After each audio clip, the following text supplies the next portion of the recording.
Assalamu alaikum students. I hope you all are fine.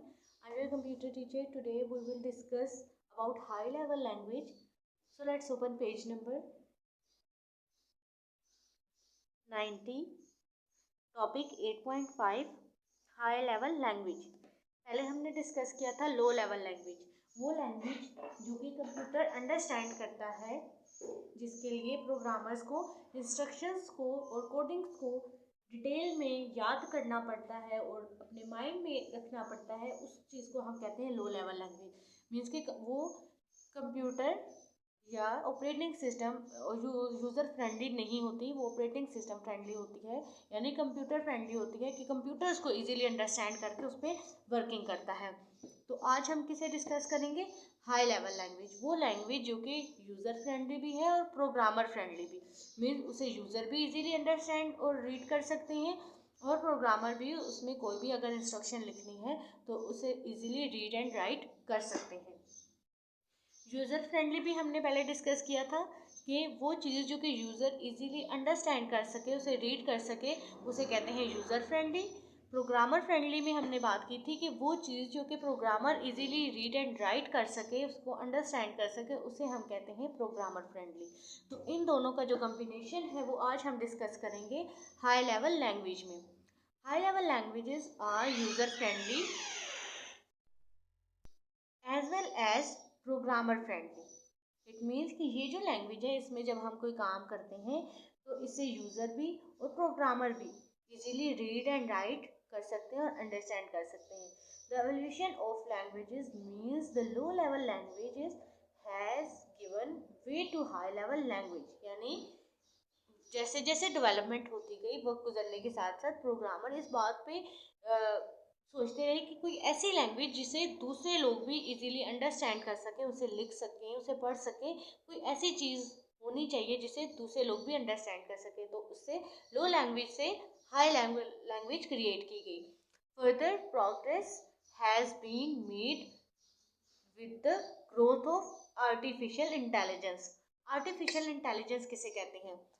जब programmer computer पे काम कर रहे थे तो वो ये चाहते थे कि कोई ऐसा सिस्टम इंट्रोड्यूस करवाया जाए जिसमें, जैसे अब हम कोई भी इंस्ट्रक्शन कंप्यूटर को देते हैं और कंप्यूटर्स को अंडरस्टैंड करके कोई भी स्पेसिफिक टास्क परफॉर्म करता है, तो आर्टिफिशियल इंटेलिजेंस मीन ऐसी इंटेलिजेंस, ऐसी मशीन जो कि खुद इंस्ट्रक्शंस को अगर उसमें फिटअप कर दिया जाए तो ऑटोमेटिकली खुद वो सोच समझ कर वो ये टास्क खुद से सोचे और समझे कि इस पर कौन सा टास्क परफॉर्म करना है. तो इस चीज़ को कहते हैं आर्टिफिशियल इंटेलिजेंस. जैसे रोबोट आपने मूवीज़ में या कार्टून्स में देखे होंगे कि रोबोट्स में क्या होता है कि उनमें भी ये वो किस तरीके से काम करते हैं. आर्टिफिशियल इंटेलिजेंस वो एक ऐसी मशीन है जो कि ह्यूमन बींग्स को देख के बनाई गई है कि जैसे हम लोग खुद सोच समझ के कोई भी काम करते हैं, तो प्रोग्रामर्स भी यही चाहते थे कि कोई ऐसी मशीन बनाई जाए जो कि खुद काम करने की सलाहियत रखती हो. आलतो कि ऐसी अभी तक कोई मशीन नहीं है. जो भी रोबोट्स हैं वो काम तो ह्यूमन बींग्स जैसे करते हैं, लेकिन उसमें एक है कि उन्हें किसी न किसी स्टेज पे ह्यूमन बींग्स की ज़रूरत पड़ती है. मीन्स कि उनमें इंस्ट्रक्शंस अभी भी डालनी पड़ती हैं. मीन्स कि उनमें फिटअप करना पड़ता है कि ये सिस्टम ऐसे ऐसे परफॉर्म करना है. तो जैसे जैसे प्रोग्रेस होती गई, टाइम गुजरता गया, तो ग्रोथ के साथ साथ आर्टिफिशियल इंटेलिजेंस एक ऐसी चीज़ सामने आई जो कि यूज़र फ्रेंडली भी हुई और प्रोग्रामर फ्रेंडली भी. High level language can be divide into 3 groups. High level language क्या है कि वो 3 ग्रुप्स में डिवाइड है. कौन कौन से में? Third generation, fourth generation and fifth generation. अब हम डिस्कस करते हैं थर्ड जनरेशन लैंग्वेज को. Third generation languages were created during 1950s. 1950s में इस लैंग्वेज को क्रिएट किया गया. They were user friendly language because they used English words. ये कैसे यूज़र फ्रेंडली थी कि इसमें इंग्लिश से रिलेटेड वर्ड, जैसे अब हमारा ये सारा टेक्स्ट इंग्लिश में लिखा है तो हम इसे इजीली रीड कर सकते हैं, इसे अंडरस्टैंड कर सकते हैं. तो इसी तरह जो भी हम कंप्यूटर में टास्क परफॉर्म करते थे वो भी इंग्लिश से रिलेटेड लैंग्वेज में परफॉर्म करना पड़ा उस टाइम में. तो वो क्या था? यूज़र फ्रेंडली हुआ. मीन्स कि यूज़र उसे इजीली अंडरस्टैंड कर सकते थे. Third generation languages made it much easier for programmers to write program. इसने क्या किया कि वो लोग जो प्रोग्राम लिखते थे उनके लिए एक आसानी कर दी कि वो इजीली काम को कर सकते थे। They no longer hard to worry about too much details.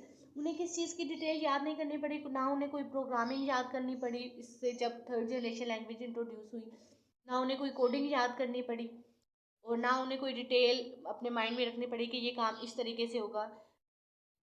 Because writing program in third generation language becomes so easy, क्योंकि जब इंग्लिश ओरिएंटेड लैंग्वेज इंट्रोड्यूस हुई, इंग्लिश से रिलेटेड काम था तो वो इजीली उसको लिख भी सकते थे और अंडरस्टैंड कर सकते थे। New language were created to write program for specific type of activities. और ये लैंग्वेज किस लिए यूज़ करेगी कि स्पेसिफिक टाइप के अगर कोई प्रोग्राम लिखना चाहे तो उन्हें किस तरह लिखा जा सके। अब इसमें थर्ड लेवल लैंग्वेज में जो था एक ग्रुप्स थे कि किस किस टाइप की लैंग्वेज यूज़ की गई। तो इसमें फोर्ट्रान और कोबोल थी। अब फोर्ट्रान को पढ़ते हैं। Fortran stand for formula translation. Fortran language क्या थी कि वो फार्मूला को ट्रांसलेट करके स्पेसिफिक टास्क को परफॉर्म करती थी। It was developed for writing program to be used for scientific work and calculation. इस लैंग्वेज को क्यों इंट्रोड्यूस करवाया गया कि ऐसे काम करने के लिए जिसमें कैलकुलेशन से और साइंटिफिक फील्ड से जो भी रिलेटेड काम, जैसे हम साइंटिफिक नोटेशन करते हैं, बहुत लार्ज अमाउंट में हमारे पास डाटा हो तो हम उसे साइंटिफिक नोटेशन में कैसे करते हैं और उसकी कैलकुलेशन कैसे होती है, तो इस टाइप के काम करने के लिए कौन सी लैंग्वेज को इंट्रोड्यूस करवाया गया? Fortran. Fortran stand for formula translation.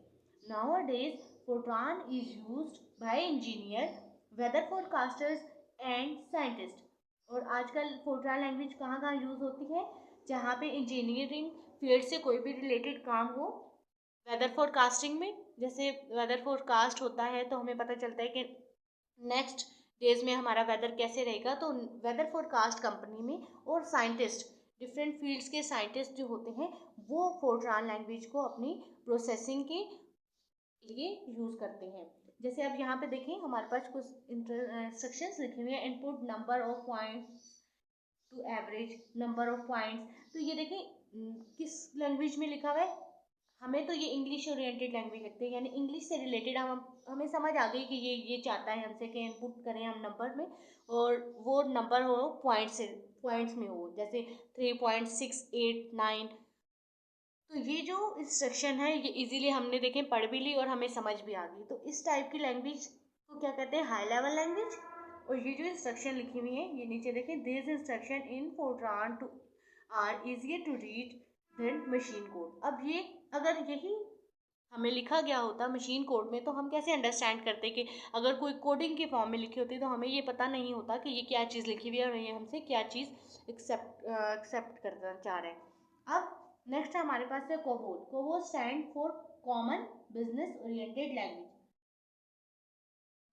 COBOL किस लिए स्टैंड करता है? Common business oriented language. It is used to write program to be used by businesses. A very large number of companies use software based on COBOL। यानी large amount में जिनके पास data होता है, जो बहुत बड़ी बड़ी कंपनीज होती हैं, वो इस लैंग्वेज को यूज़ करते हैं अपने डाटा को ऑर्गेनाइज फॉर्म में रखने के लिए। In addition to these, several other third generation languages such as C and Basic are commonly used।